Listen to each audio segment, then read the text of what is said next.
ভারতের সাম্প্রদায়িক সহিংসতা এবং সংখ্যালঘু মুসলমানদের উপর দমন পীড়ন বিশ্বব্যাপী উদ্বেগের কারণ হয়ে উঠেছে। আন্তর্জাতিক গণমাধ্যম প্রায় সেখানকার সংখ্যালঘুদের উপর নির্যাতন নিপীড়নের বিষয়ে বিভিন্ন প্রতিবেদন প্রকাশ করেছে।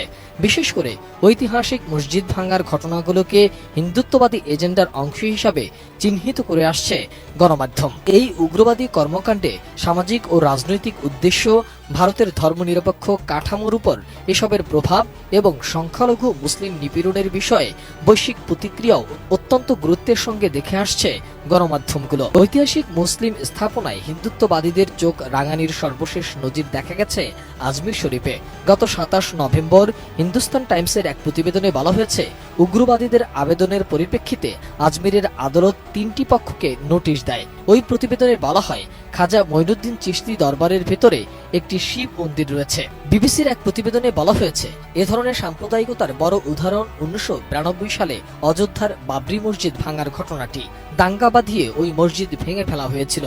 রাষ্ট্রীয় স্বয়ংসেবক সংঘ এবং ভারতীয় জনতা পার্টির মতো গোষ্ঠীগুলো দাবি করে মসজিদটি ভগবান রাম এর জন্মস্থানের উপর নির্মিত।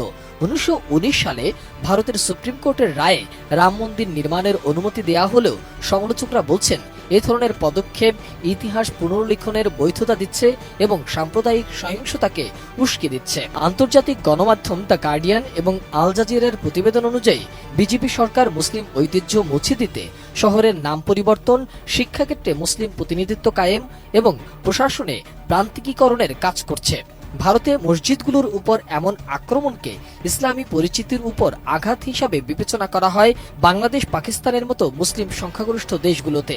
এ ধরনের ঘটনাগুলো আশপাশের দেশে হিন্দু সংখ্যালঘুদের বিরুদ্ধে প্রতিশোধমূলক সহিংসতার সূত্রপাত ঘটায়। কূটনৈতিক সম্পর্ক এই কারণে উত্তেজনাপূর্ণ হয়ে উঠেছে। এদিকে ভারতের আগ্রায় সম্রাট শাহজাহানের গড়া অমূল্য নিদর্শন তাজমহলকে বোমা মেরে উড়িয়ে দেওয়ার হুমকি দেওয়া হয়েছে বলে জানিয়েছে পুলিশ।